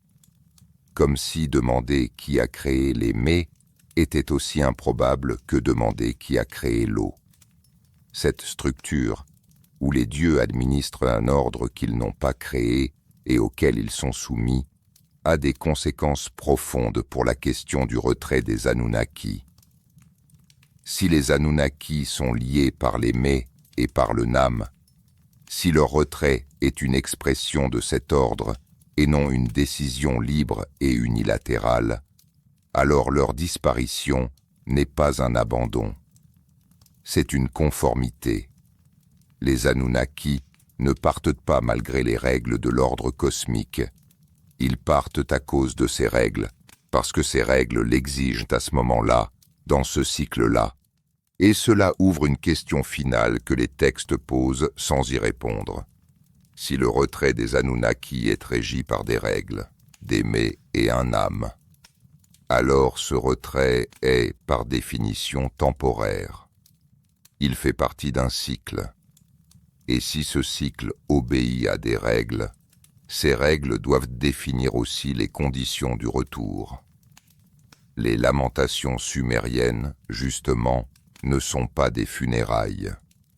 Ce sont des invitations, des espaces de vide rituellement entretenus pour que le retour reste possible.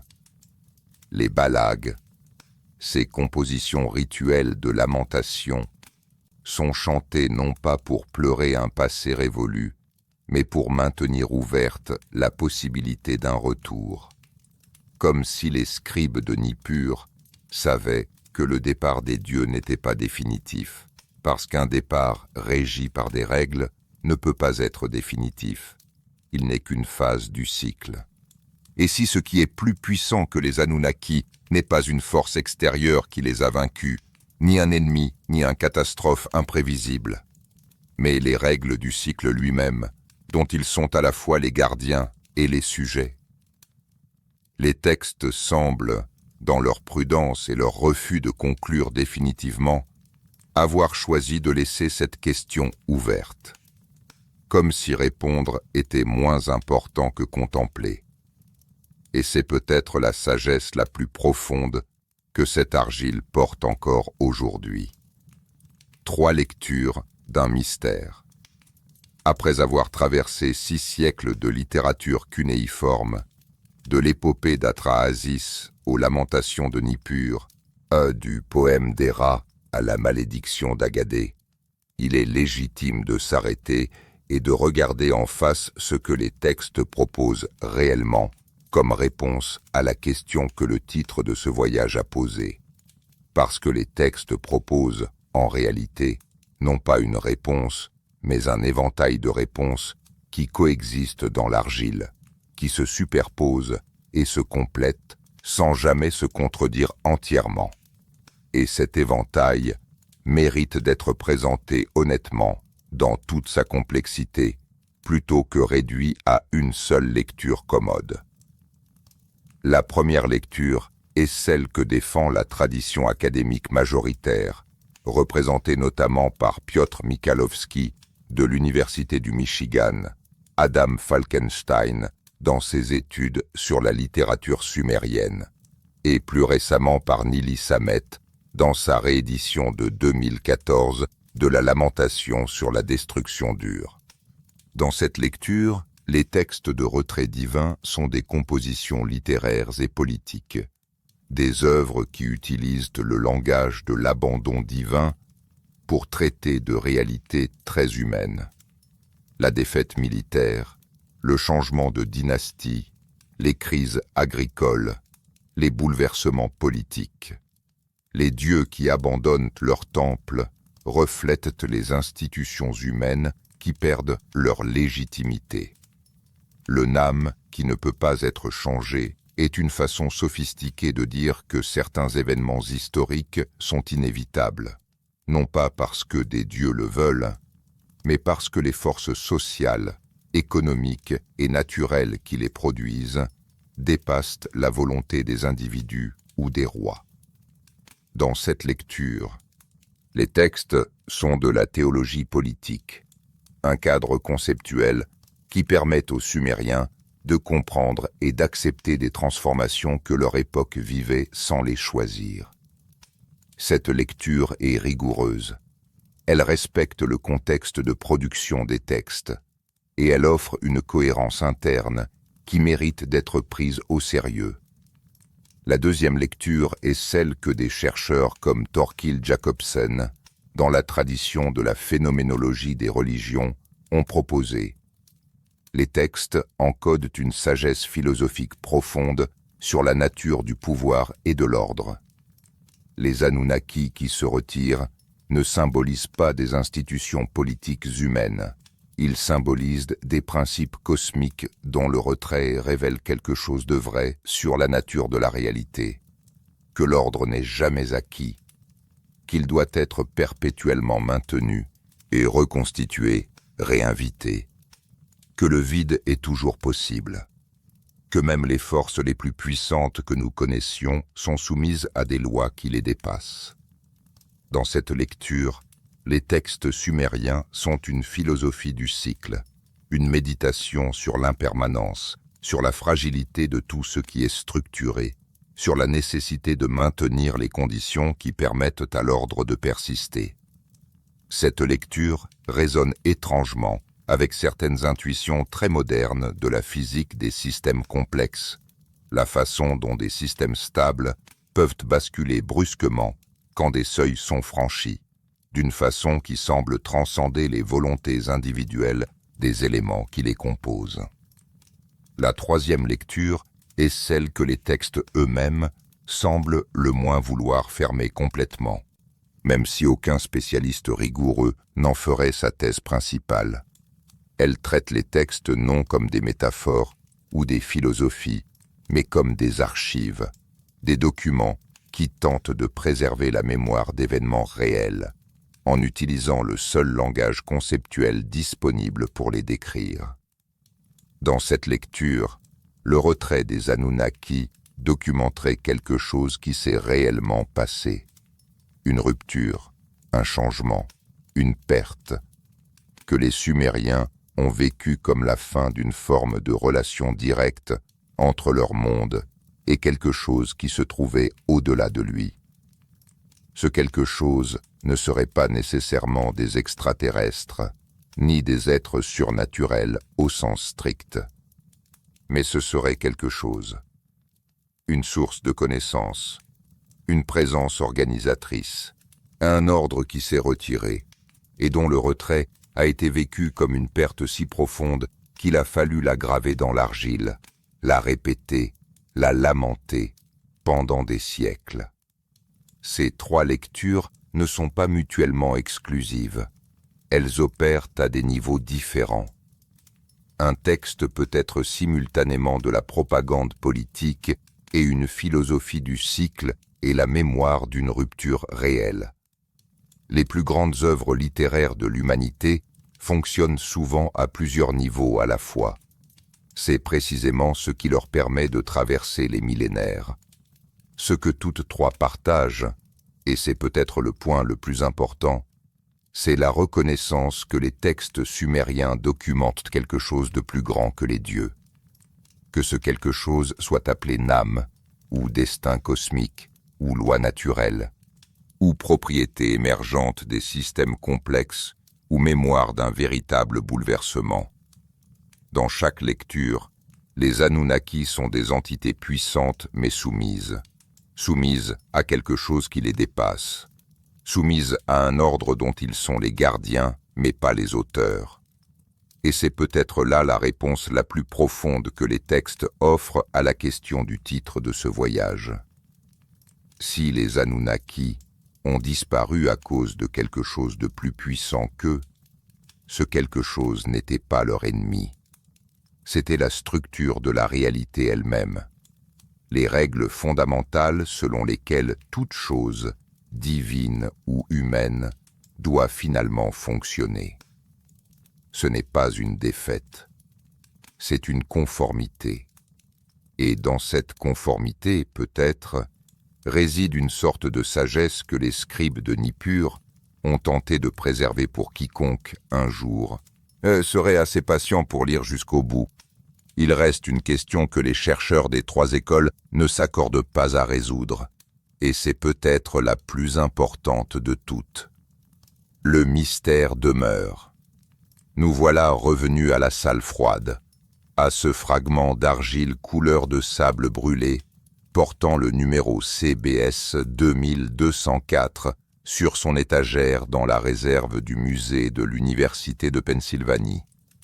Les marques en forme de coin sont toujours là, serrées, précises, indifférentes au temps. Il y a 4000 ans, une main a pressé un stylet de roseau dans cette argile encore molle. Une main qui tremblait peut-être, non pas de froid, mais parce que ce qu'elle gravait était difficile à dire. Que les dieux sont partis, que leur départ a suivi des règles qu'eux-mêmes ne pouvaient pas transgresser, que quelque chose de plus puissant que les maîtres du ciel et de la terre a dicté les termes de leur retrait. Et cette main n'a pas expliqué ce quelque chose. Elle l'a montré, à travers les pleurs de Ningal, à travers les dieux accroupis comme des chiens, à travers Inanna, pendu à son crochet dans les ténèbres, à travers les greniers abandonnés d'une capitale qui ne croyait pas mourir. Elle a montré et elle a laissé l'espace vide au-delà de ce qu'elle pouvait montrer. Peut-être parce que cet espace était au-delà des mots. Les textes sumériens ont traversé 4 millénaires dans des conditions que personne n'aurait osé prédire. Des guerres, des incendies, des invasions, des empires successifs qui ont recouvert les ruines de Nippur, couche après couche. L'argile a survécu, parce que c'est l'argile, patiente, dense, indifférente à l'histoire. Et dans cette argile, les questions survivent intactes, aussi fraîches qu'au jour où elles ont été gravées. La question de ce voyage était simple dans sa formulation. Et si les Anunnaki avaient disparu à cause de quelque chose de plus puissant qu'eux? Les textes que nous avons examinés, de l'épopée d'Atrasis à la lamentation sur la destruction d'Ur, du poème d'Erra à la descente d'Inanna, proposent tous, dans leur langage différent, une réponse convergente. Ce quelque chose de plus puissant n'est pas venu de l'extérieur. Il n'a pas vaincu les Anunnaki dans une bataille. Il n'est pas arrivé après eux pour les chasser. Il était là avant. Il était là avec eux. Il était là en eux, dans la structure même d'une âme et d'aimer, dans les règles de l'assemblée divine qui transcende ses membres, et dans les lois du cours qu'Inanna ne peut pas violer, dans le destin d'Ur-Nammu, qu'Enlil lui-même ne peut pas modifier. Ce quelque chose de plus puissant que les Anunnaki, c'est peut-être simplement l'ordre. Non pas un ordre que quelqu'un aurait imposé, mais l'ordre comme propriété fondamentale d'une réalité qui précède toute décision, toute volonté, toute divinité particulière. Un ordre que les Anunnaki administraient avec une immense puissance, mais auquel ils étaient eux-mêmes soumis avec une totale rigueur. Et cela, si c'est bien ce que les textes suggèrent, est peut-être la chose la plus étrange et la plus belle qu'une civilisation ait jamais gravée dans l'argile. Que même les dieux obéissent, que même les plus puissants sont liés, que le cycle continue indépendamment de la volonté de quiconque y participe, et que dans ce cycle, Dans cette immensité réglée et mystérieuse, les humains ont leur place. Pas parce qu'ils sont maîtres, pas parce qu'ils sont protégés de façon inconditionnelle, mais parce qu'ils font partie du cycle aussi, avec leurs questions, leurs lamentations, leurs tablettes d'argile et leur étrange besoin de comprendre ce qu'ils ne peuvent pas tout à fait saisir. Tu as voyagé loin cette nuit, depuis les réserves froides du musée de Pennsylvanie jusqu'aux rives de l'Euphrate, au temps d'Urnamou, depuis les portes de l'enfer d'Ereshkigal jusqu'aux greniers abandonnés de Tel Leilan. Tu as entendu pleurer des déesses et tu as entendu le silence des dieux. Et tu n'as pas de réponse définitive, parce que l'argile n'en a pas non plus. Mais tu as les questions. Et les questions, elles, sont les mêmes depuis 4000 ans. Le mystère demeure, l'argile demeure, et quelque part, dans une salle froide, la tablette CBS 2204 attend encore, patiente et silencieuse, que quelqu'un d'autre vienne lui poser les mêmes questions. Si ce voyage à travers l'histoire ancienne t'a touché ce soir, si ces voix gravées dans l'argile ont trouvé quelque chose en toi dans le silence de cette nuit, laisse un commentaire. Dis-moi d'où tu écoutes. D'où que tu sois, la tablette est là. Le mystère est là. Et toi, tu es là aussi. C'est peut-être suffisant.